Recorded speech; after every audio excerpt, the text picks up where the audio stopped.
Right, so Tory promises. Oh, the minute you hear those two words together, you either snort in derision at whatever tripe comes next, or roll your eyes so hard that the person next to you can hear it.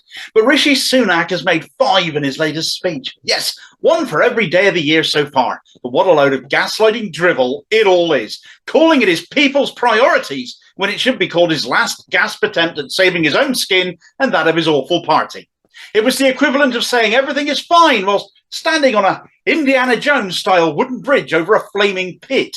I mean, for getting on for 13 years now, they've been doing this, promising this, that and the other, and delivering nothing but more pain, less money, and poorer public services instead, all culminating now in a cost of living crisis, wages that no longer meet the needs of our daily lives, strikes happening in all manner of services around the country, often at the same time. And all they can now say is, give us another chance. We promise, we really promise, we will get it right this time. So come on, Damo, put us out of our misery, you're saying. What does Sunak promise to screw up next then? Well, let's start with his first point, which was on inflation. He's saying he's going to halve inflation this year.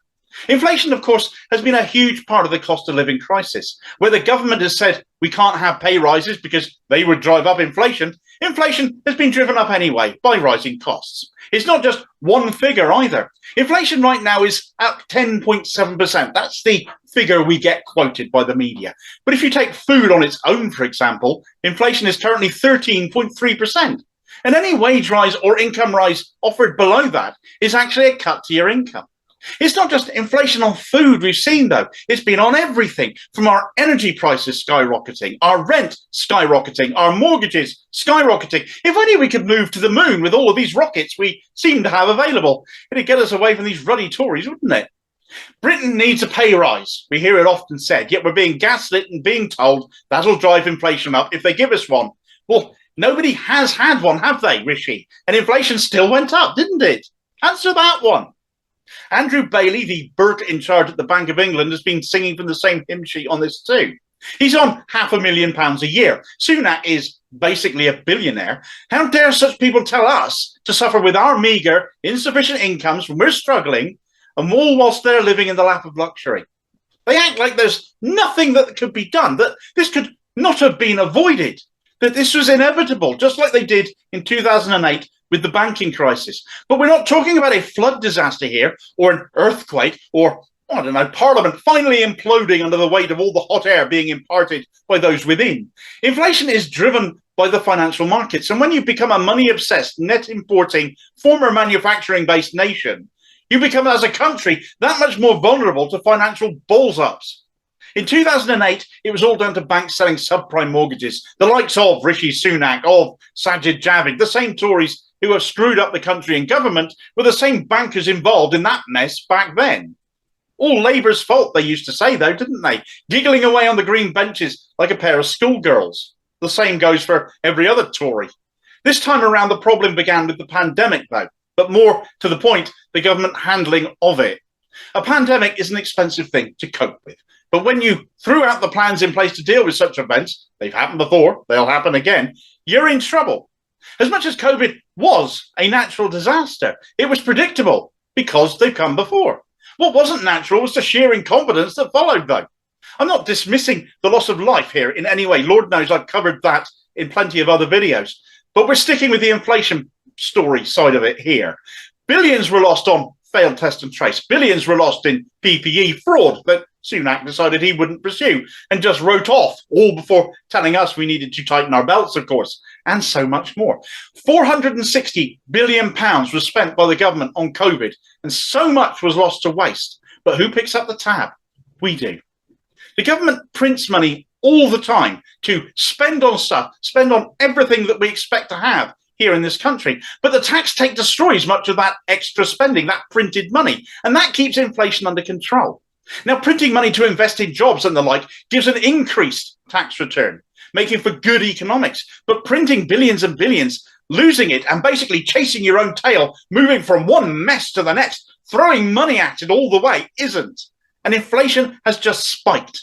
The inflation, the cost of living crisis, all of it is completely Tory made. And now a Tory is saying they'll get the inflation down by half this year.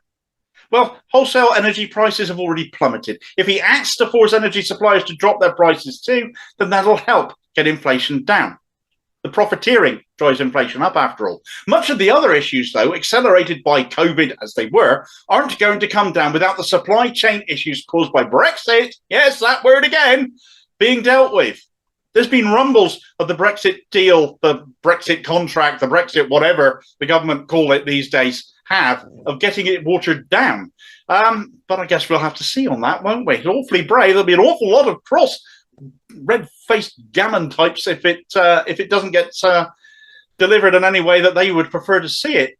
But of course, the biggest thing they could do, and this comes on to Sunak's second bit of gaslighting, is to grow the economy. Of course, economic growth is finite, but to help the economy grow and ease things financially for ordinary people, the best thing Sunak could do is to put more money in their pockets. Give it to the people who spend it on the high street, because that boosts the economy. It grows businesses when people have more spare cash in their pocket, because ordinary people will go out and spend it, which is what businesses need. This in turn creates jobs in those businesses, boosts economic growth overall. Makes sense, doesn't it? But lining the pockets of the rich, of the bosses, that just sees money disappear into a deep, dark bank account, possibly offshore, never to see the light of day again. Of course, to do that might mean increasing wages, which is the last thing these sorry idiots have said they can do because of the inflation issue, apparently. So just how exactly will they get on with halving inflation this year and growing the economy as well? Part of this will be from newly created, highly paid jobs, apparently. That old chestnut again. But where are they coming from? What will they be in? What sector? What industry? Where will they be in the country? This is a platitude we've been told before, over and over, that has never, ever materialized. Our economy is built on the backs of ordinary people that work in it. Where they have been put upon for years, economic growth has stagnated for years. Only a fundamental shift, which goes against Tory ideology, Thatcherite mentality to its core, will deliver that change. We'll never see it under a Tory government, blue or red. Rishi, I don't believe you, sunshine. Sunak's third promise, his third brainwave of minuscule proportions, is to reduce the national debt. Now, this one annoys me intensely because it's still the ultimate gaslight, and it's back on show that they're telling us that the UK economy works like a household budget. It does not. They can print, as I've said, as much money as they like to pay for stuff, as I've already said. We can't. We'd get arrested for trying, wouldn't we? It's called counterfeiting. So who do we owe this debt to? Well, we owe it to ourselves. We borrow from the Bank of England and pay it back at mates' rates. Paying it back is done in the form of tax take, as I've explained already, which keeps inflation down as well and keeps our currency afloat if done right. But that doesn't necessitate actually paying the debt back. This country has been building up a national debt since the Napoleonic War, which is when the Bank of England, incidentally, was formed. It was formed from a syndicate of city traders who first bought an issue of government debt from William III. The Bank of England itself is built on the promise of paying this debt back, but it never has been. It's risen and fallen over the years ever since. The Bank of England was literally formed to cater to this debt. Take a banknote out of your wallet a minute, assuming you've got one to hand, and read the words on the Queen's head side. I promise to pay the bearer on demand the sum of whatever denomination you're holding. It's a promissory note, a little piece of the national debt in the palm of your hand.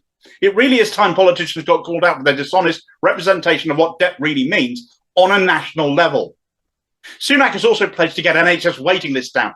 I've spoken a lot about the NHS in more recent videos, so I'm not going to get into those in a big way again here. But with the staffing crisis, the refusal to engage with striking NHS workers via their unions, the refusal to bring back the NHS workers we sorely miss and badly need, driven away by Brexit, or have left through being burnt out and other factors, getting that waiting list down for some 7 million people as it stands right now, you aren't doing that overnight. You cannot train the necessary staff here that you need overnight. It will take years and years, and if you try and fast-track that in any way, it will threaten lives.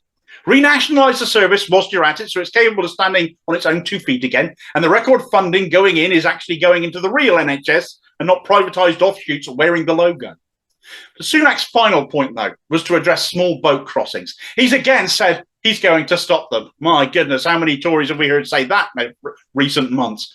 Rishi, there's only one way you can stop them, and that's to put the people traffickers out of business. Yeah, we've heard Tories say they're going to do that. But the only way you actually can put them out of business is not to keep giving the French more money or sending our border resources and our police over there to help. is to provide a safe route to apply for asylum here, the likes of which hasn't existed in the UK since the days of Tony Blair. Fix that, you'll stop the vast majority of crossings overnight, because nobody will need to use a small boat anymore. Arguably, it's the easiest one of his list of 5 promises to fulfill. It requires a straightforward piece of legislation. Surely it is as simple as that. But it will never come from a Tory, because migrants are there to be bashed. As per usual, it's a lot of promises that won't be fulfilled. But hey, it's 5 things he can be held to account over going forwards when he inevitably fails to deliver, as Tories always do.